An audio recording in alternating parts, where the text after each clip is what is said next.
Ninguém quer uma velha como você atrapalhando nossa vida. Minha própria filha zombou, me humilhando na frente do noivo. O silêncio tomou conta da sala. Não derrubei uma única lágrima. Apenas me levantei devagar e sorri com calma. Olhei para ela de cima a baixo e joguei um documento na mesa. Quando lembrei a ela de quem era o nome na escritura do apartamento em que moravam, seu sorriso arrogante desabou em prantos na mesma hora. Eu estava de pé no meio da sala mais bonita que já vi na vida. Uma sala que existe por causa de mim, por causa do suor do meu falecido marido, Augusto Braga, corretor de imóveis que passou 38 anos construindo patrimônio tijolo por tijolo, transação por transação, renunciando a férias, a festas, a luxos que nunca nos interessaram. Uma sala com sofá de couro bege, tapete que devia ter custado o equivalente a 3 meses da minha aposentadoria, mesa de centro de mármore italiano, quadros modernos nas paredes que eu não entendo, mas sei que custam caro. Uma sala que existe no nome Iracema Furtado Braga, registrada em cartório, com todos os impostos pagos, com a certidão de matrícula atualizada naquela mesma manhã de sábado. E nessa sala, em pé diante de mim, com um conjunto esportivo de marca que não me peças para pronunciar, com a postura ereta de quem foi criada para dar ordens, com o olhar frio de uma gerente de recursos humanos acostumada a demitir pessoas sem titubear, estava minha filha. Amanda Braga Rocha, 33 anos, minha carne, meu sangue, a menina que eu pari numa madrugada de tempestade no Hospital Geral de Fortaleza, com dor que me fez gritar o nome de Deus em voz alta. Essa menina acabava de dizer para mim, olhando nos meus olhos, com uma crueldade calculada que ainda hoje me dói no osso: Mãe, olha para você. Roupas velhas, cabelo branco, aquele jeito de professorinha aposentada. Você não combina com o nosso estilo de vida. Ninguém quer uma velha como você atrapalhando nossa vida. Então, por favor, vai para casa e para de aparecer sem avisar. Deixa eu te contar como cheguei até aquele momento. Porque histórias assim não começam com uma frase. Elas começam muito antes. Começam nos silêncios acumulados, nas visitas que ficam mais curtas, nos telefonemas que ficam mais raros, na educação que vai aos poucos sendo substituída por indiferença, e a indiferença por desprezo. Naquela manhã de sábado, eu tinha acordado cedo, como sempre acordo.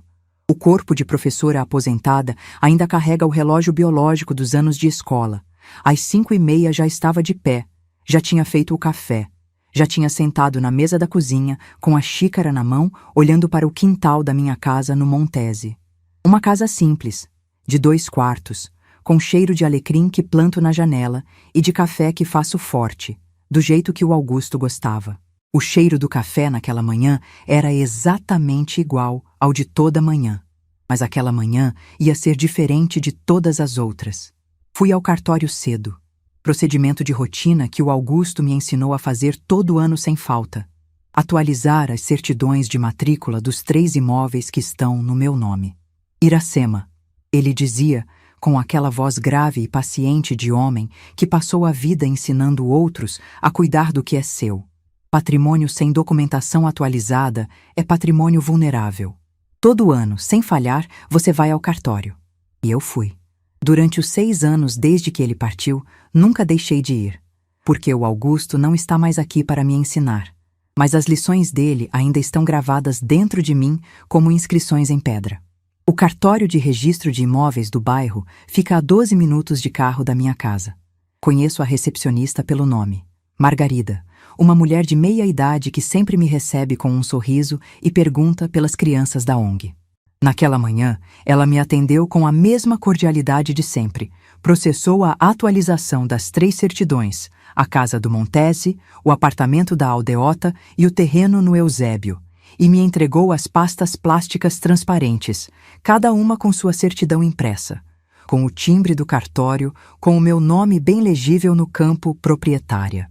Iracema Furtado Braga. Sai do cartório às 9:20 da manhã, com a bolsa um pouco mais pesada e o coração, por alguma razão que ainda não sei explicar direito, um pouco menos solitário. Fazia quase 2 meses que eu e Amanda não conversávamos de verdade. Não aquela conversa de mãe e filha, de troca, de afeto. Nos falávamos pelo celular de vez em quando, mensagens curtas, respostas monossilábicas da parte dela, perguntas sobre saúde que ela respondia com "tô bem" e nada mais. Naquele sábado de manhã, de posse das minhas certidões, passando pela Avenida Santos Dumont, no caminho de volta para o Montese, percebi que o apartamento da Amanda ficava a 15 minutos de distância. E senti uma coisa que as pessoas que não são mães talvez não entendam: aquela fome de estar perto. Não de resolver nada, não de cobrar nada, só de ver o rosto da filha, de sentar por meia hora numa sala e saber que ela está bem. Decidi parar. Não avisei. Sei que fui criticada por isso depois, inclusive pela Dulce, minha irmã, que disse que eu devia ter mandado mensagem antes. Mas quero ser honesta, foi intencional. Não porque eu queria criar uma situação, mas porque eu sabia lá no fundo que se avisasse, ela ia inventar uma desculpa para não me receber. E eu precisava de companhia da minha filha naquele dia. Precisava de um abraço. Tinha 70 anos, 6 anos de viuvez, uma casa cheirando a café sem ninguém para tomar junto. Fui. O condomínio Edifício Solares tem portaria com interfone.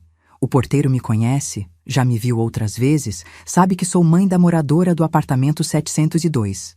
Me deixou passar sem chamar de cima. Subi de elevador, caminhei pelo corredor forrado de carpete bege, parei diante da porta do 702 e toquei a campainha.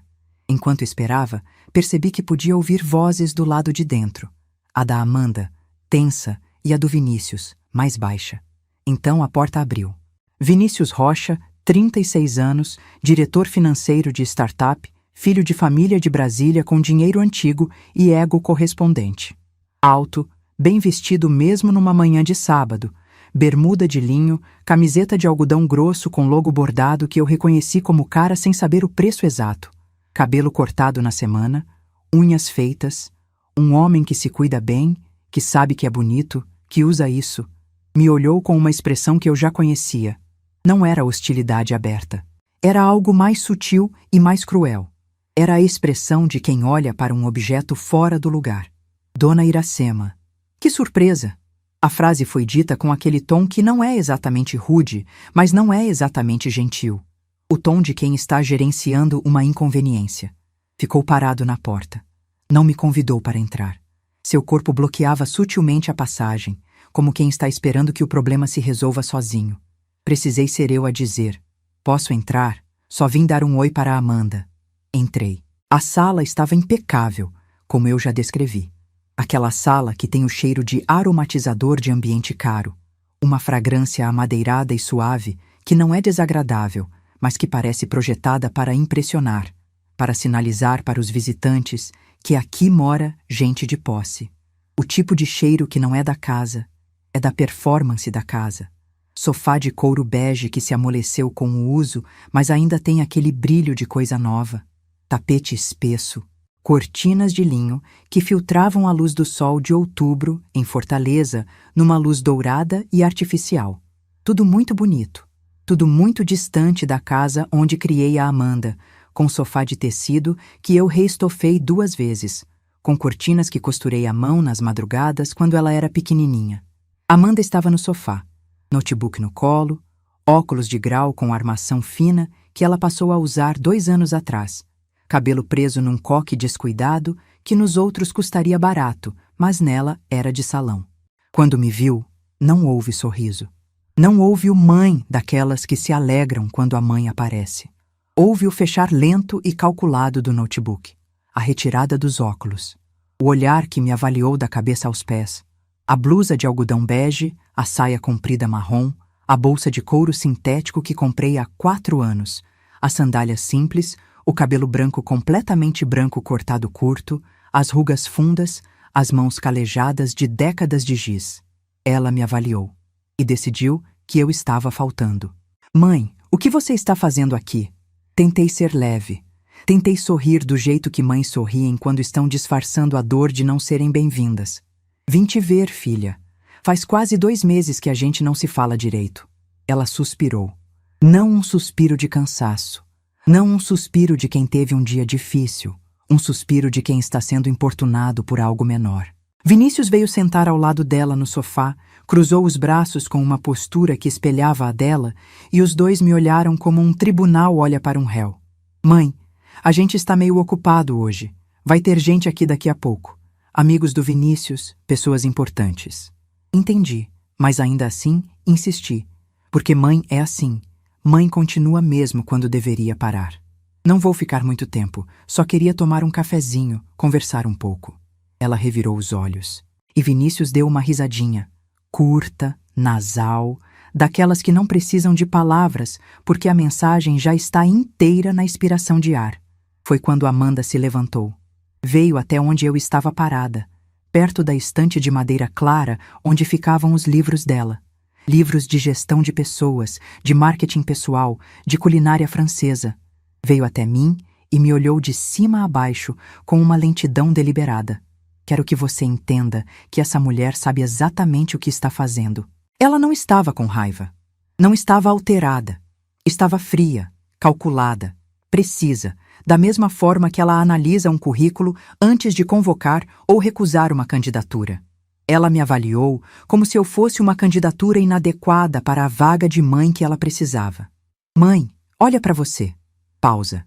Roupas velhas, cabelo branco, aquele jeito de professorinha aposentada. Pausa. Você não combina com o nosso estilo de vida. Pausa.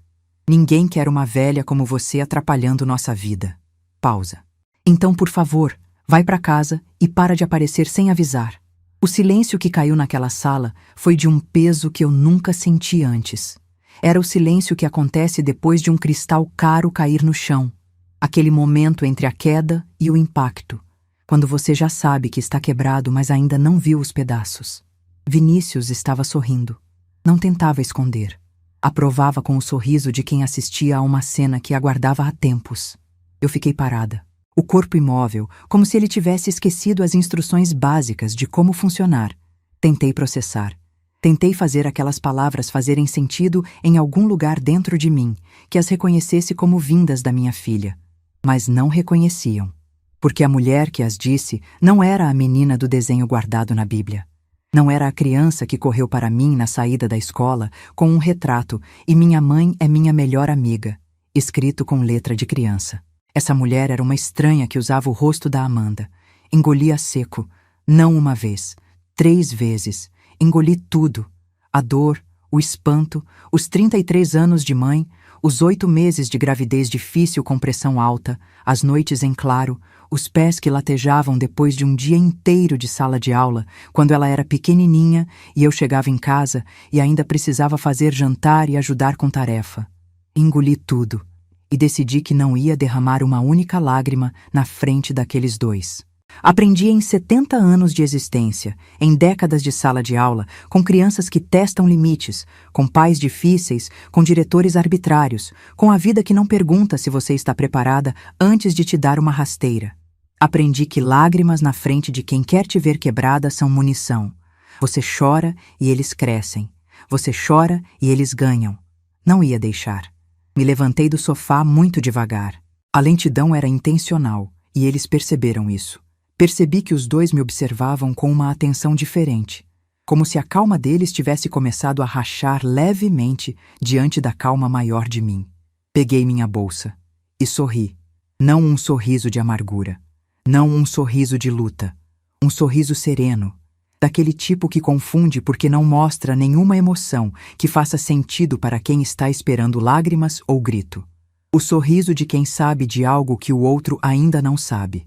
Olhei para Amanda de cima a baixo com a mesma lentidão avaliativa que ela tinha me olhado, e disse, com uma voz baixa, com aquela voz de professora acostumada a fazer sala de 40 crianças ficar em silêncio com um murmúrio: Amanda, você tem certeza que é isso que você quer falar para mim?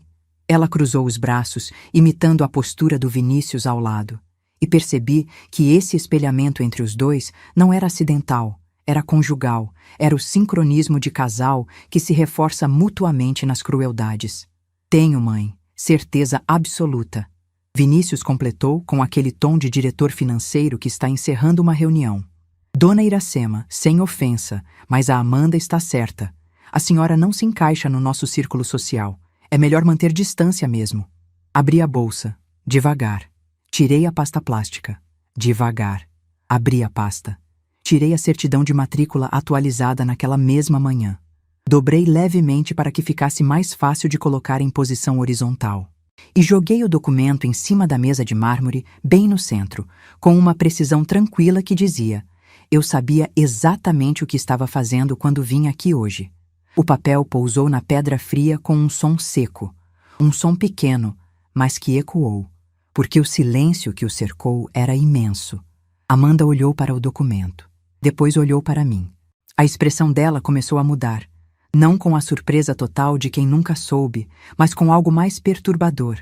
A expressão de quem apostou alto numa mesa de pôquer e acaba de perceber que o adversário tinha carta na manga desde o começo.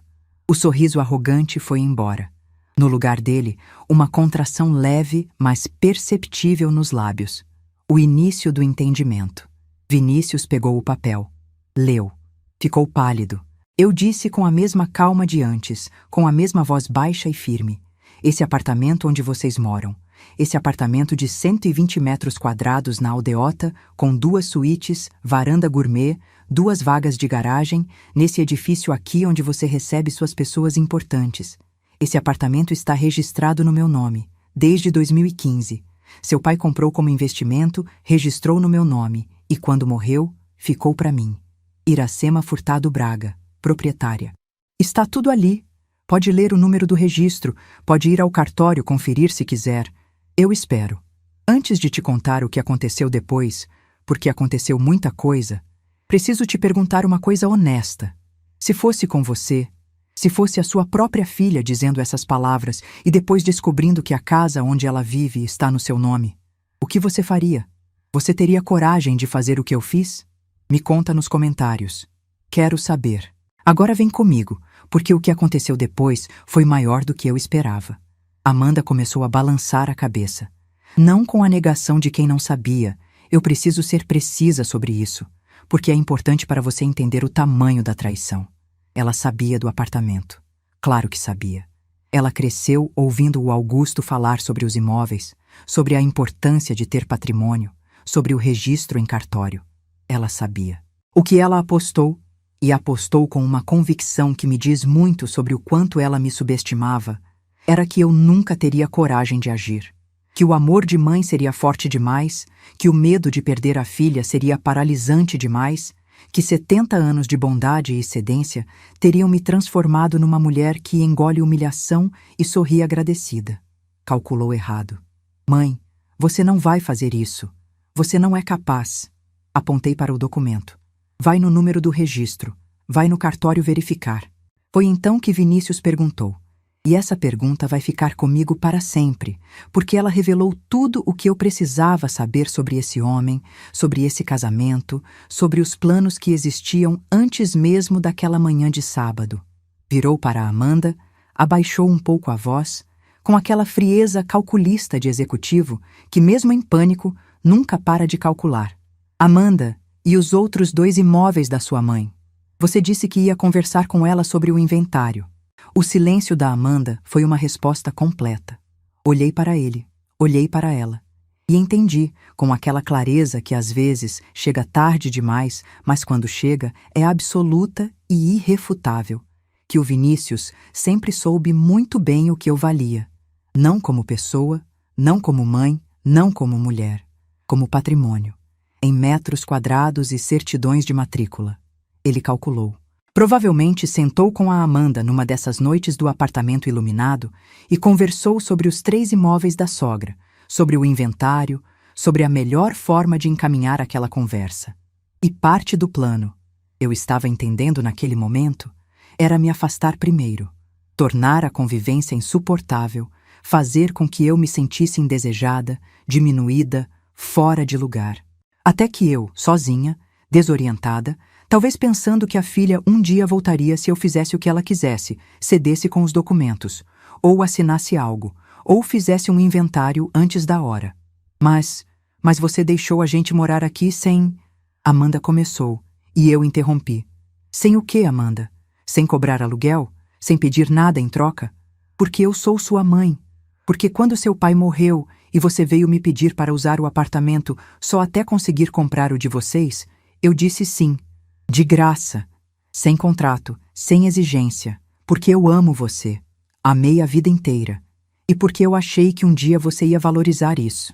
O sorriso arrogante da Amanda foi substituído por um choro. Não aquele choro que eu vi em outras vezes, aquele choro de teatro que ela aprendeu cedo, o choro para manipular, para conseguir o que queria, o choro que sempre funcionou comigo porque eu sou mãe, e mãe chora junto com o filho automaticamente. Era choro real, de pânico, de mulher que viu o tabuleiro virar e percebeu que não tem mais movimento. Mãe, espera. Eu não quis dizer aquilo assim. Eu estava nervosa, eu... Levantei a mão. Aquele gesto que 30 anos de sala de aula torna natural. A mão levantada que pede silêncio.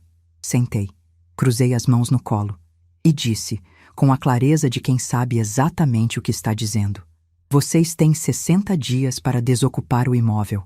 Na segunda-feira eu entro com notificação extrajudicial. Juridicamente, vocês são ocupantes sem título. Não há contrato de comodato registrado, não há recibo de aluguel, não há nada além de um acordo verbal entre mãe e filha que a filha acaba de demonstrar que não merece. A lei está do meu lado. Se quiserem contratar advogado, contratem. Mas contratem um bom, porque a escritura é sólida. Vinícius tentou negociar. Mesmo naquele momento, mesmo com o apartamento tremendo embaixo dos pés, o instinto de executivo financeiro de startup não desligou. Dona Iracema, vamos conversar com calma. Tenho certeza que podemos chegar num acordo. Quanto a senhora quer? Quanto precisa pagar para deixar a gente ficar? Olhei para ele com uma piedade genuína. Não raiva, não desprezo. Piedade, que é uma coisa diferente, que vem de cima. Vinícius, você acabou de concordar, em silêncio e sorrindo, com minha filha me chamando de velha indesejada. E agora acha que pode comprar meu perdão com cheque? Ele ficou sem resposta. Amanda estava soluçando no chão com as mãos no rosto. Peguei a escritura de volta. Guardei na pasta. Guardei na bolsa. Disse, antes de sair, as últimas palavras que eu tinha a dizer naquele apartamento. Amanda, eu te criei. Paguei sua escola, sua faculdade, suas roupas, sua comida. Quando você casou e me pediu o apartamento, dei. Porque achei que amor de mãe era incondicional. Hoje eu aprendi que amor incondicional não significa aceitar desrespeito. Vocês têm 60 dias, usem bem. E saí. No elevador, olhei para o espelho da cabine. Vi uma mulher de cabelos completamente brancos, blusinha de algodão, bolsa modesta. A mesma que tinha sido chamada de velha indesejada havia 6 minutos. Tentei reconhecer quem era aquela mulher. Era a mesma pessoa que tinha entrado 40 minutos atrás, cheia de saudade da filha? Era, mas alguma coisa tinha mudado na estrutura, como uma parede que absorveu o impacto e não caiu, mas nunca mais será exatamente a mesma. No estacionamento, sentei no carro. Não mexi por um tempo que não sei medir. Veio uma memória que eu não chamei. Amanda, com 6 anos, na saída da escola onde eu lecionava, correndo com um desenho na mão. Uma mulher de cabelo branco e uma menininha, e embaixo escrito com letra de criança irregular e apaixonada. Minha mãe é minha melhor amiga. Esse desenho está guardado dentro da minha Bíblia, dobrado com cuidado como se fosse documento sagrado, porque para mim era. Coloquei a testa no volante e chorei. Não o choro contido que guardo para as situações que precisam de força. Esse choro foi outro.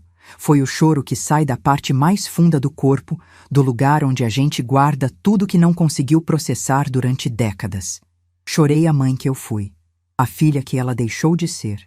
Os 33 anos de distância entre aquele desenho de criança e essa tarde de sábado. Chorei até o corpo parar, não porque as lágrimas acabaram, mas porque em algum ponto no meio daquela dor, uma clareza fria e precisa foi tomando o espaço das lágrimas, como água fria que vai subindo devagar. Pensei no Augusto, na voz dele naquelas noites de conversa na cozinha, com o café ainda morno entre as mãos, conversando sobre as crianças, sobre a escola, sobre a vida. Ele tinha uma frase que eu ouvi tantas vezes que ficou gravada em mim como gravura em pedra. Iracema, bondade sim. Mas capacho, nunca. Bondade sim. Mas capacho, nunca. Liguei o carro e dirigi de volta para o Montese. Essa noite eu não dormi. Não de sofrimento paralisante, de processamento. Fiquei na cama ouvindo o silêncio da casa, o silêncio de casa de viúva que tem o seu próprio som. Um silêncio com textura e peso diferente do silêncio das casas cheias. O ventilador de teto girando devagar. A calçada lá fora, onde de vez em quando passava um carro. Eu fiquei olhando para o teto e fui passando em revista, um a um, os momentos dos últimos 2, 3 anos, onde eu deveria ter visto o que estava sendo construído e que eu insisti em não ver porque ver ia doer. Porque a verdade é que aquela tarde de sábado não foi um raio em céu de brigadeiro. Tinha sinais, muitos sinais. Quando Amanda casou com o Vinícius, 3 anos atrás, eu gostei dele num primeiro momento. Era educado, articulado, bem-sucedido. Mas havia algo na maneira que ele me olhava nas raras ocasiões em que nos víamos. Um olhar que media, que avaliava, que calculava.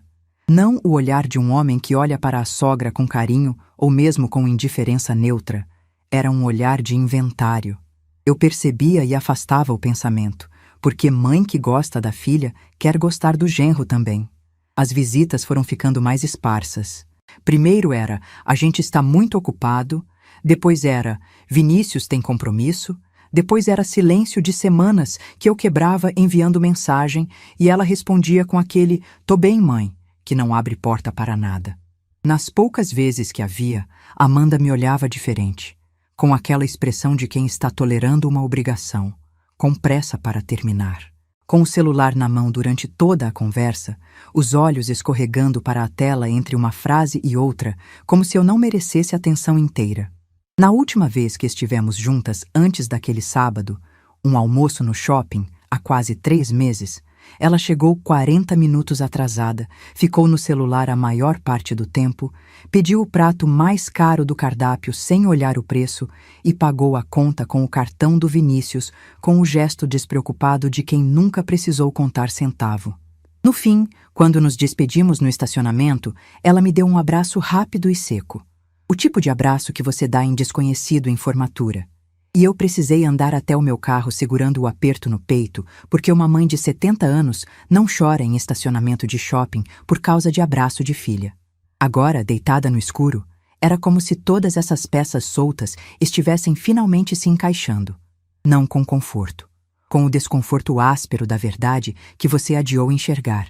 Na segunda-feira de manhã, às 8 em ponto, liguei para o Dr. Arlindo Macedo, 74 anos, advogado aposentado, colega do Augusto por 30 anos de carreira, padrinho de batismo da Amanda, desde que ela tinha 2 meses de vida.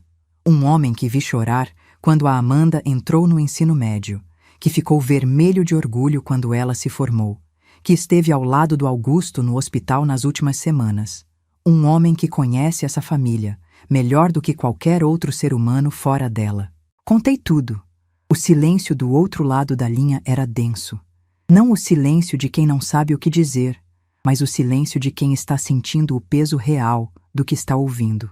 Quando terminei, ele ficou mais um momento quieto antes de falar.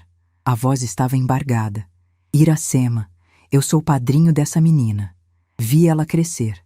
Me dá um dia, preciso pensar direito antes de assinar qualquer coisa. Disse que entendia. Desliguei. No dia seguinte, terça-feira de manhã, o celular tocou às 7h40. Era ele. Trouxe os papéis. Me manda os documentos. Era tudo o que precisava saber. O Dr. Arlindo Macedo não precisou de mais explicação. Havia tomado sua decisão durante a noite, com aquela consciência pesada de padrinho que ama a de afilhada, mas entende, com os 74 anos dele e as décadas de lei nos ombros, que amor verdadeiro às vezes significa deixar que uma pessoa sinta as consequências do que escolheu ser. Em 3 dias, Amanda e Vinícius receberam a intimação extrajudicial formal, 60 dias para a desocupação voluntária do imóvel, sob pena de ação de reintegração de posse. O documento foi entregue por oficial de cartório num envelope branco com timbre, numa manhã comum de quarta-feira, cheiro de papel seco e tinta de impressão. Aquele cheiro de cartório que é o cheiro da lei quando ela bate na sua porta. Amanda me ligou naquela tarde. O número dela apareceu na tela do celular e eu fiquei olhando por uns segundos antes de atender. Quando atendi, Ouvi o choro antes de ouvir a voz. Mãe, por favor. Mãe, eu errei. Eu sei que errei. Mas por favor não faz isso. Ouvi. Deixei ela falar tudo. Quando ela terminou, disse: Amanda, arrependimento não apaga a palavra dita. Você me chamou de velha indesejada na minha cara. Disse que eu atrapalho sua vida. Então vou sair da sua vida. Completamente. Desliguei. Ela ligou de volta 15 vezes em sequência. Não atendi nenhuma. Nos dias seguintes, enquanto meu celular acusava tentativas de contato da Amanda, uma vez do Vinícius que eu rejeite na primeira chamada, eu me ocupei com as coisas da minha vida que tinham ficado um pouco para o lado enquanto eu carregava o peso de uma relação que nunca era equilibrada. Fui às crianças da ONG na quinta-feira. Sentei no pequeno salão do bairro Janguruçu, com 12 crianças entre 7 e 11 anos, e passei 2 horas ensinando leitura. Um menino de 8 anos, o Wellington, leu uma frase inteira sem ajuda pela primeira vez naquela tarde. Olhou para mim com aqueles olhos grandes e perguntou: Tia, eu sei ler? E eu disse: Você sabe ler, Wellington. Você sempre soube. Só precisava de alguém que acreditasse junto. Fui para o carro chorando, mas esse era outro tipo de choro. Era o choro de quem entende que ainda tem valor, que ainda importa, que ainda serve para algo. Não por imóvel ou por papel de cartório, mas por aquela frase que um menino de 8 anos leu pela primeira vez. Dulce, minha irmã mais nova, veio me ver numa tarde daquela semana. Ela chegou com um pote de caldo de galinha que fez em casa, o tipo de coisa que irmã faz quando não sabe como ajudar, mas sabe que fazer algo concreto é melhor que não fazer nada. Sentamos na cozinha, com o cheiro quente do caldo e o café que fiz por hábito, e ela me olhou com aqueles olhos que me conhecem há 68 anos e perguntou: Iracema, você tem certeza disso? Ela é sua filha. Segurei a xícara com as 2 mãos. As mãos calejadas de décadas de giz, de varal, de panela, de serviço que nunca para. Olhei para a minha irmã. Dulce, eu tenho 70 anos. Passei a vida inteira me doando. Pro Augusto, pro Amanda, pros meus alunos. Sempre fui a que cedia, a que perdoava, a que engolia a seco e seguia em frente. Mas sabe o que aprendi? Que bondade sem limite vira fraqueza. E eu não vou morrer sendo fraca. Dulce segurou minha mão por cima da mesa. Aquele aperto que irmã mais nova dá na mais velha quando quer dizer que está junto. Então eu te apoio. Até o fim. Tomamos o caldo. Ficamos 2 horas conversando. Sobre o Augusto, sobre a Amanda pequena, sobre as memórias que são nossa riqueza e que ninguém pode tirar. Janaína veio no sábado seguinte. 29 anos, assistente social, cresceu no bairro Bom Jardim, onde eu lecionei por 12 anos, numa turma de 3º ano, onde ela aprendeu a ler com as cartilhas que eu fazia à mão, porque a escola não tinha material suficiente. Uma moça de alma grande que me trata como segunda mãe, e eu a recebo com esse título com toda a honra que ele carrega. Quando contei a história, ela ficou tão indignada que as mãos tremeram. Tia Iracema, a senhora que me ensinou a ler, a senhora que pagou meu material escolar quando minha mãe não tinha. A senhora é a pessoa mais digna que eu conheço. As palavras dela não resolveram a dor, mas a dor, depois daquelas palavras, ficou com uma qualidade diferente. Ficou com companhia. Fui reconstruindo minha rotina dia a dia, tijolo por tijolo, no ritmo dos que sabem que reconstrução não é acontecimento, é processo. Voltei a caminhar pela manhã no Parque Adail Barreto. Próximo de casa, aquelas caminhadas que o cardiologista recomendou e que eu havia deixado de lado nos meses de angústia com a relação com Amanda. Voltei a almoçar com a Dulce aos domingos. Voltei a visitar o túmulo do Augusto às quartas-feiras, que era o dia que ele folga quando estava vivo e que eu transformei em dia de conversa com ele depois que morreu. Nesses encontros no cemitério São João Batista, eu contava tudo o que tinha acontecido, em voz baixa, para não incomodar os outros visitantes, olhando para a lápide de granito escuro com o nome dele. E em algum ponto dessas conversas, eu comecei a sentir que ele aprovava. Numa tarde de terça-feira, 3 semanas depois da intimação, estava tomando o café da tarde sozinha quando percebi que estava cantando. Baixinho, uma música antiga que eu nem lembrava de ter na memória, uma marchinha que minha mãe cantava quando varria o quintal lá em Quixadá, onde crescemos eu e a Dulce. Parei de cantar e fiquei escutando o silêncio depois, e percebi que o silêncio da casa, aquele silêncio que me pesava tanto nos primeiros tempos da viuvez, estava soando diferente agora. Não mais como falta, como espaço, como o silêncio de quem está em paz consigo mesma. Mas a paz, aprendi nessa vida, dura o tempo exato que precisa durar para que a próxima coisa aconteça. Numa tarde de quinta-feira, 5 semanas depois da intimação, 25 dias antes do prazo de 60 dias se encerrar, estava na varanda da casa tomando água de coco gelada quando meu celular vibrou. Uma mensagem de um número que não estava salvo. Abri sem esperar nada. Era um áudio. O número não tinha nome, mas a mensagem de texto junto dizia apenas: Dona Iracema, sou a porteira dos Solares. A senhora não me conhece de nome, mas me conhece de vista. Preciso que a senhora escute isso. Não sou de me meter, mas o que ouvi me pareceu importante demais para ficar quieta. Cliquei no áudio com o coração batendo de um jeito que não consegui regular. A gravação era de má qualidade. Tinha o ruído do ambiente. Vozes sobrepostas. Mas as palavras centrais, aquelas que importavam, dava para ouvir com clareza suficiente para que o sentido fosse inequívoco. Era a voz do Vinícius, grave, nítida, falando num tom de quem está discutindo o negócio. E o que ele estava discutindo não era o apartamento. Eram os outros 2 imóveis. A casa do Montese, o terreno no Eusébio. E o nome que aparecia na conversa não era o meu. Era de um advogado que eu não conhecia. A tranquilidade que eu tinha construído nas últimas semanas estilhaçou.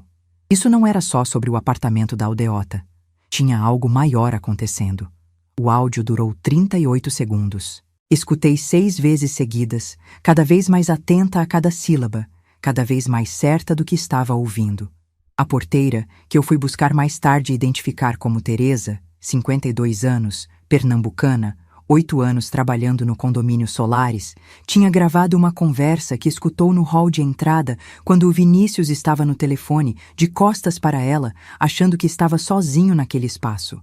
O que dava para distinguir com clareza o nome de um advogado, Dr. Fábio Queiroz, e a menção ao processo de transferência, ao prazo antes do inventário e a uma palavra que me gelou por dentro quando identifiquei: tutela. Não o apartamento. A tutela. Tutela é um instrumento jurídico que existe para pessoas que são consideradas incapazes de gerir seus próprios bens e vida. Para idosos com comprometimento cognitivo. Para pessoas que, segundo um laudo médico, não têm plena capacidade civil. Fiquei sentada na varanda por um longo tempo. O sol já estava baixando, aquele sol de fim de tarde de Fortaleza que pinta o céu de laranja e vermelho e que nos outros dias eu acho bonito. Naquele dia não vi a cor. Vi apenas o que significava o que tinha ouvido. Vinícius não estava apenas planejando usar o apartamento. Vinícius, e provavelmente Amanda junto, ou com conhecimento dela, estava investigando formas de contestar minha capacidade civil, de apresentar um processo no qual eu, Iracema Furtado Braga, seria declarada incapaz de administrar meu próprio patrimônio, para que então outra pessoa assumisse a administração, para que os 3 imóveis passassem para o controle de quem me declarasse incapaz. Levantei. Entrei. Fui para a gaveta do escritório, a gaveta onde o Augusto guardava os documentos importantes, que eu nunca mudei de lugar depois que ele morreu, porque mexer nas organizações dele me parecia demais. Tirei a pasta vermelha com os papéis dos imóveis. Tirei a pasta amarela com os documentos médicos. Tirei a pasta verde com as correspondências. Pus tudo em cima da mesa. E liguei para o Dr. Arlindo. Era 6:30 da tarde. Ele atendeu no segundo toque. Contei sobre o áudio. Quando terminei, ele ficou quieto por um momento mais longo do que o habitual, aquele silêncio de advogado que está organizando o raciocínio. Depois falou devagar. Iracema, você fez bem em me ligar agora.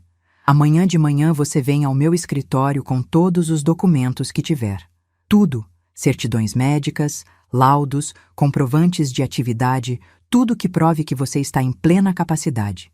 E eu vou fazer algumas consultas hoje à noite sobre esse nome que você ouviu. Na manhã seguinte, às 9 horas, estava sentada no escritório do Dr. Arlindo. Uma sala de homem que trabalhou com lei por décadas, com estantes de livros jurídicos, com diplomas emoldurados, com a mesa de carvalho escuro que ele usa há 40 anos. O cheiro era de papel antigo e café forte, aquele cheiro de seriedade que alguns ambientes têm. Pus tudo na mesa. O Dr. Arlindo passou 1 hora revisando, fazendo anotações, ligando para um colega enquanto eu esperava. Quando desligou o telefone, virou para mim e disse com clareza direta: Iracema, o Fábio Queiroz é um advogado que tem especialização em direito do idoso e em processos de interdição. Ele não é conhecido por trabalho legítimo nessa área. Há registros de reclamações no Conselho que não chegaram a processo disciplinar formal, mas há histórico de trabalho em contextos de disputa patrimonial envolvendo idosos. Isso não prova nada por si só. Mas, somado ao que você ouviu no áudio, ele não completou, não precisou. Você precisa agir de forma proativa e precisa documentar tudo com muito cuidado. Começamos naquele mesmo dia. O Dr. Arlindo contatou um perito de sua confiança, Dr. Rafael Salgado, médico neurologista, 50 anos, professor da UFC, para que eu realizasse uma bateria completa de avaliação cognitiva. Mini exame do estado mental, teste de memória episódica, avaliação de funções executivas. Fui no mesmo dia à tarde. O Dr. Rafael me atendeu por 2 horas e meia. No final, me olhou e disse com um sorriso: Dona Iracema, quero que a senhora saiba que seus resultados são excepcionais para qualquer idade, não só para os seus 70 anos. A senhora tem memória verbal, função executiva e capacidade de julgamento acima da média. Não existe nenhum fundamento clínico para qualquer questionamento sobre sua capacidade civil. O laudo foi emitido formalmente, com assinatura e CRM. Na semana seguinte, Janaína, com toda a sua formação de assistente social e o seu conhecimento de como sistemas funcionam, me ajudou a levantar um dossiê completo da minha atividade nos últimos 2 anos.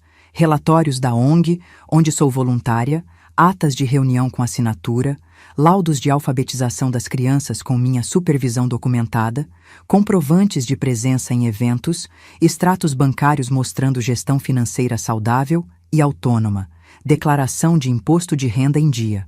Tudo organizado em pasta encadernada, cronologicamente, com índice. Tia Iracema, disse ela numa tarde enquanto organizávamos os últimos papéis na mesa da minha cozinha. Isso aqui é um retrato completo de uma mulher em plena atividade.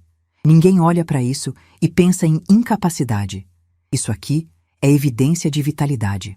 Segurei os documentos na mão, o papel com o timbre da ONG, com meu nome listado como voluntária ativa, com o registro das 12 crianças que acompanho.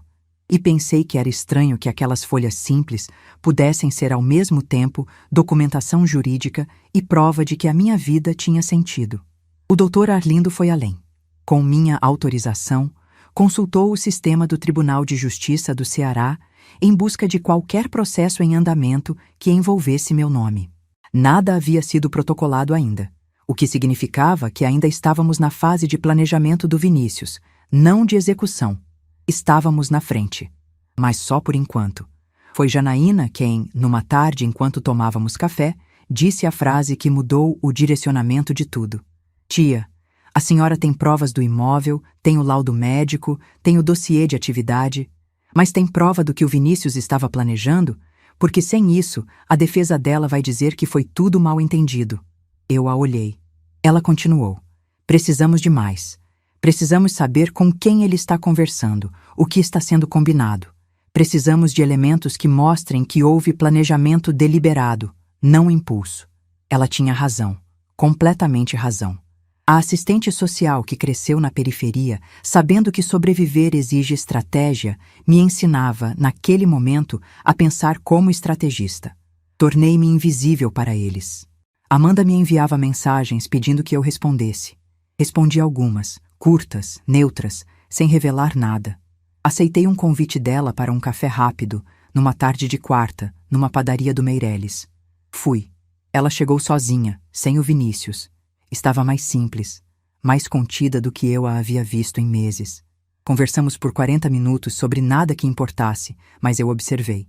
E num determinado momento, ela disse, passando a mão no cabelo com um gesto de quem está tentando parecer casual. Mãe, o Vinícius estava pensando. A gente queria te propor contratar uma assessoria para ajudar a gerenciar seus imóveis.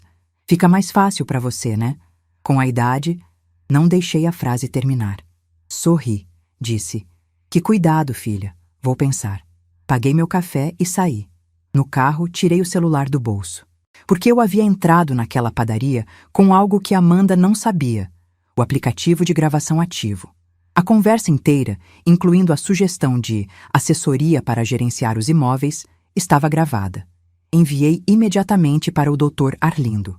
Nas 2 semanas seguintes, com a ajuda de Janaína e com as orientações precisas do doutor Arlindo sobre o que era legal registrar e como fazê-lo, montei um arquivo completo: a gravação da padaria, o áudio enviado pela Teresa, um print de uma conversa por WhatsApp onde Amanda me sugeria conversar sobre o futuro dos imóveis, e um documento assinado pela própria Teresa relatando o que havia testemunhado no hall do condomínio.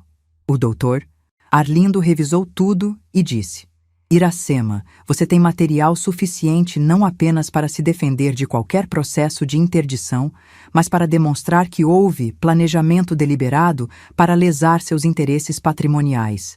Existe uma base aqui para medidas ativas. Perguntei o que significava medidas ativas. Ele sorriu. Aquele sorriso de advogado veterano que ainda encontra satisfação quando a lei funciona do lado certo. Significa que agora é você que convida eles para conversar. Fui para casa e escrevi um bilhete à mão, com minha letra de professora. Aquela letra grande e legível que 30 anos de lousa cultivaram. Endereçado a Amanda Braga Rocha e Vinícius Rocha. O texto era simples. Gostaria de conversar com vocês sobre questões importantes relativas aos imóveis e ao nosso relacionamento. Proponho nos reunirmos no próximo sábado, às 14 horas, na minha casa no Montese. Por favor, confirmem presença. Iracema. Enviei por mensagem e por carta registrada. Amanda respondeu em 40 minutos. Estaremos lá, mãe. Na sexta-feira, antes do sábado do encontro, não dormi até meia-noite. Não de angústia, de preparação. A mesa da sala estava coberta com os documentos organizados em 3 pastas encadernadas. A pasta vermelha com as certidões dos 3 imóveis, a pasta preta com o laudo do Dr. Rafael e o dossiê completo de atividade. A pasta marrom com as gravações transcritas e as provas do que tinha sido planejado. Ao lado, uma cópia da notificação extrajudicial já protocolada referente ao apartamento da aldeota, com o prazo de 60 dias, da qual restavam 22 dias. O Dr. Arlindo estaria ao telefone, disponível para ser chamado a qualquer momento. Janaína ficou de passar às 11 horas para checar tudo comigo antes deles chegarem. A Dulce ficou de estar em casa, por precaução, não na minha. Ela respeitou minha decisão de fazer isso sozinha, mas ficou a 10 minutos de distância com o celular na mão. Sábado de manhã, acordei às 5h30. Fiz café. Sentei na mesa da cozinha com a xícara nas mãos e fiquei em silêncio por um longo tempo, olhando pela janela para o quintal, onde o alecrim estava com as flores pequenas e lilás da estação. Pensei no Augusto. Pensei em toda a minha vida antes daquela manhã. Pensei nos meus alunos, em 30 anos de sala de aula, em Wellington, lendo a frase pela primeira vez. Pensei na Dulce segurando minha mão por cima da mesa de cozinha. Pensei no Dr. Arlindo que leu os documentos na noite antes de dizer sim. Pensei em Janaína, organizando laudos com cuidado de quem sabe que os detalhes salvam. E pensei, por último, em Amanda, com 6 anos no desenho guardado na Bíblia. Coloquei a xícara na pia. Lavei. Enxuguei as mãos naquela toalha de listras que o Augusto gostava. E fui me arrumar para receber minha filha. Janaína chegou às 11. Revisamos tudo juntas em 40 minutos. Cada pasta na ordem certa, cada documento numerado, a gravação disponível no telefone caso precisasse ser reproduzida. Tia Iracema, ela disse, antes de sair, olhando para mim com aquela intensidade de quem se importa de verdade, a senhora está pronta. Mais do que pronta. Abraçou-me com força. Saiu. Às 14h em ponto, a campainha da frente tocou. A casa estava como sempre está. Simples, limpa, cheirando a café que eu tinha colocado fresco faltando 10 minutos para as 2. A mesa da sala estava posta com 3 cadeiras, as pastas no centro, um copo d'água para cada um. A iluminação era a luz natural da janela que dá para a rua. O sol de outubro entrando pelas venezianas abertas e fazendo listras douradas no chão de cerâmica que eu esfrego toda semana com as minhas próprias mãos. Minha casa simples. Minha casa com cheiro de alecrim e café. Minha casa que é exatamente o que é, sem desculpa e sem performance. Fui até a porta. Abri. Amanda estava com uma blusa branca simples e calça jeans. Cabelo solto. Menos maquiagem do que de costume. Com um ar de quem dormiu mal. Vinícius estava ao lado dela, de camisa polo e calça social, expressão de quem está indo a uma reunião de negócios. Aquela postura ligeiramente defensiva de homem que foi convocado para algo que não controlou. Os dois me olharam. Eu os olhei. Disse, com a calma que tinha estado praticando desde que acordei: entrem. Entraram. Sentaram nas 2 cadeiras que eu tinha posicionado do lado oposto ao meu. Viram as pastas no centro da mesa. Viram o copo d'água. Sentiram, sem que eu precisasse dizer nada, que aquilo não era uma visita de família. Sentei, cruzei as mãos na frente das pastas e deixei o silêncio fazer o trabalho por um momento, porque silêncio antes de fala tem peso, e eu queria que os dois sentissem esse peso antes de ouvirem uma palavra. Obrigada por terem vindo, disse, finalmente, com a voz uniforme. Sei que o sábado poderia estar sendo diferente para vocês, mas há coisas que precisam ser ditas com clareza, e preferi dizer aqui, em casa, do que em outro lugar. Vinícius foi o primeiro a abrir a boca. Dona Iracema, a gente entende que a situação do apartamento criou uma tensão muito grande, e a gente quer conversar sobre isso de forma adulta e chegar num acordo que seja bom para todo mundo. O tom era de executivo em mediação, aquele tom de voz baixa e controlada que aprende em treinamentos de negociação, que soa razoável, mas está sempre calculando. Sorri levemente. Ótimo. Então, vamos começar. Abri a pasta vermelha. Tirei a certidão de matrícula do apartamento da aldeota. Coloquei sobre a mesa, virada para eles. Vocês já conhecem esse documento. Apartamento de 120 metros quadrados, Rua dos Tabajaras, bairro Aldeota, Fortaleza.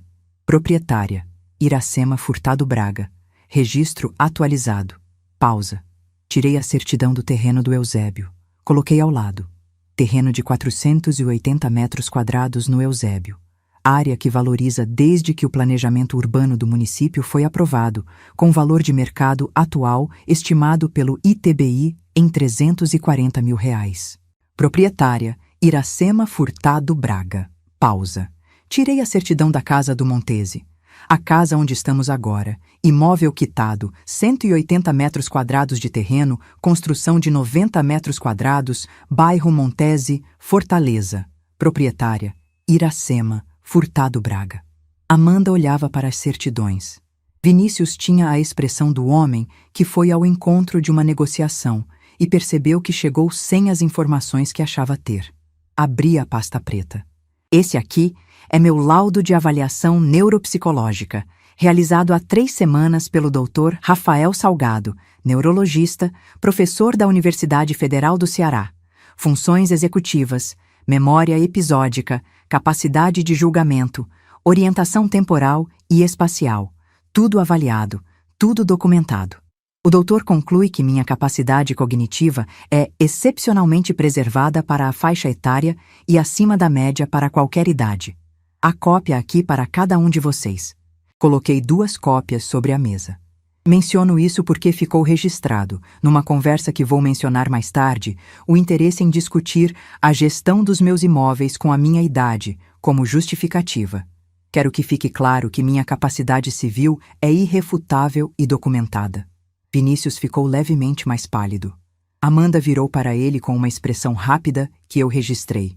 Abri a pasta marrom. Coloquei a folha com a transcrição do áudio gravado pela Teresa. No dia 15 de outubro, no hall de entrada do condomínio Edifício Solares, Vinícius Rocha foi gravado em conversa telefônica, na qual mencionou o nome de Fábio Queiroz, advogado com histórico de atuação em processos de interdição, em contexto que incluía os termos transferência, prazo antes do inventário e tutela. Essa gravação foi feita por uma testemunha que prestou declaração assinada e que está disponível para ser ouvida em processo judicial se necessário. Vinícius abriu a boca. Fechou. Coloquei a segunda folha. Em 3 de novembro, numa conversa em padaria, Amanda Braga Rocha sugeriu que eu contratasse uma assessoria para gerenciar os imóveis com a minha idade. Essa conversa foi gravada com meu aparelho celular, dentro das limitações legais que permitem gravação de conversa da qual a pessoa é participante. A transcrição está aqui. O áudio está no meu celular e foi enviado ao Dr. Arlindo Macedo, meu advogado. O silêncio que se instalou naquela sala tinha uma qualidade diferente do silêncio do apartamento da aldeota naquele sábado de um mês atrás. Aquele silêncio tinha sido de choque. Este era de compreensão. A compreensão dos dois de que estavam numa sala onde a outra pessoa sabia mais do que eles imaginavam. Amanda disse, com uma voz baixa que mal reconheci. Mãe, eu não terminei. Disse sem alterar o tom. Há mais. Coloquei a última folha. Esta é a situação legal atual, conforme a avaliação do Dr. Arlindo Macedo, advogado com 40 anos de experiência em direito civil e imobiliário. Ponto 1. A notificação extrajudicial para desocupação do apartamento da aldeota está ativa, com prazo de 22 dias restantes. Se não houver desocupação voluntária, haverá ação de reintegração de posse, com todos os custos processuais arcados pelos ocupantes. Ponto 2. Qualquer tentativa de contestação de minha capacidade civil encontrará como resposta imediata este laudo médico, este dossiê de atividade e estas gravações que evidenciam o planejamento premeditado, o que pode configurar tentativa de lesão patrimonial mediante abuso. Ponto 3. Todas as cópias destes documentos estão em posse do Dr. Arlindo Macedo, em envelope lacrado, com instrução de protocolar na Promotoria de Defesa do Idoso, caso qualquer processo seja iniciado contra minha capacidade civil. Pausa. Resumindo, vocês planejaram tomar o que é meu. Planejaram de forma deliberada, com a ajuda de um advogado especializado, enquanto eu ainda estava de luto pela ruptura com minha filha. O que vocês não calcularam é que eu tenho 70 anos de experiência em observar seres humanos. Passei a vida em sala de aula, e professor aprende a ler gente. Vinícius respirou fundo. Quando falou, foi com aquela última cartada de quem ainda tenta reverter o jogo perdido. Dona Iracema, posso explicar. O Dr. Queiroz foi uma consulta exploratória, nada foi protocolado, a gente estava tentando entender as opções. Não há intenção. Vinícius, interrompi, ainda com a mesma calma. Você é diretor financeiro. Sabe que consulta exploratória, com advogado especializado em interdição, mencionando prazos e transferências, não é uma conversa casual. Não precisa me explicar, eu entendo muito bem o que é isso. Amanda estava com as mãos na mesa, olhando para elas. Não chorava. Estava além do choro naquele momento. Estava no lugar onde a pessoa entende que chegou num ponto sem retorno. Mãe, disse ela com a voz baixa. Eu soube da conversa com o Fábio Queiroz. Deixei ele ligar. Achei que ia ser a melhor saída para todo mundo. Olhei para ela por um longo tempo. Minha filha, 33 anos. Aquela menina que eu carregava no colo, que tinha os olhos do Augusto. Amanda, você me amou alguma vez? A pergunta saiu diferente de como eu a formulei mentalmente. Mais cansada, mais direta, mais verdadeira. Ela levantou os olhos, e pela primeira vez naquela tarde, vi naquele rosto algo que reconhecia. A criança que ela foi antes de virar o que é. Amei, disse ela. Eu ainda amo. Então foi o amor mais mal administrado que já vi, respondi. E eu já vi muito na vida. Me levantei. Com o porte ereto que 70 anos de dignidade constroem, não a dignidade que se compra com sofá de couro e tapete persa, mas a outra, a que se constrói tijolo por tijolo, com mãos calejadas e consciência limpa. Vinícius, você tem 22 dias para sair do apartamento e não voltar a aparecer na minha vida. Não há negociação sobre isso. Virei para Amanda. Você, filha, vai precisar decidir que tipo de pessoa quer ser. Não por mim, por você, porque parece que você ainda não decidiu. Peguei as pastas, guardei na estante. Podem ir. Não há mais nada a discutir aqui. Amanda levantou. Vinícius levantou. Foram para a porta. Na soleira, Amanda se virou uma última vez, os olhos cheios. Mãe, e a gente? Tem saída? Olhei para ela com toda a honestidade que tinha. Isso é uma pergunta que só você pode responder e vai levar tempo para saber a resposta. Muito tempo. Ela saiu. Fechei a porta. Fui para a cozinha. Apoiei as mãos no balcão. Olhei pela janela para o quintal com o alecrim e respirei. No 22º dia, Vinícius e Amanda saíram do apartamento da aldeota com uma mudança contratada às pressas. Levaram os móveis, as roupas, os quadros modernos, o tapete persa. Deixaram o cheiro do aromatizador e algumas marcas de prateleiras nas paredes. O imóvel ficou vazio, com aquela nudez característica de espaço que foi habitado e agora não é mais. Um vazio que não é o mesmo que vazio original, porque carrega a memória do que esteve ali. Fiz o imóvel ser vistoriado no dia seguinte. Pequenos reparos foram feitos nas 2 semanas seguintes. Em 45 dias, o apartamento estava anunciado. O casal de médicos que alugou, doutora Fernanda e doutor Lucas, ambos residentes no hospital de Messejana, pagam mensalmente R$ 8.500, valor compatível com o mercado do aldeota. Esse valor, por minha decisão formalizada em documento assinado, vai integralmente para a ONG do Janguruçu. O Augusto teria aprovado. Vinícius e Amanda foram morar num apartamento de 1 quarto no bairro Benfica, alugado, pelo qual pagam R$ 2.300 por mês. Soube pela Dulce, que soube por uma conhecida, que o casamento não sobreviveu à saída do apartamento. Quando a estrutura cedeu, o imóvel, a imagem, o plano financeiro que tinha a sogra como peça central, o que ficou entre os dois não era suficiente. Vinícius foi embora 3 meses depois do despejo. Voltou para Brasília. Amanda ficou no apartamento do Benfica, sozinha. Não sinto satisfação por isso. Quero ser honesta. Não é esse o sentimento. É algo mais próximo de tristeza. A tristeza de quem vê uma semente má crescer até destruir o jardim inteiro, inclusive a pessoa que plantou. Amanda destruiu o casamento, a imagem social que tinha construído, a relação com a mãe, a casa que morava, e descobriu, quando tudo desabou, que o que ficou era ela mesma, a Amanda antes do Vinícius e antes dos planos, e que essa Amanda ainda precisava ser construída. 3 meses depois do despejo, recebi uma carta. Amanda escreveu à mão, com uma letra que eu reconheci do tempo em que ela era criança fazendo lição.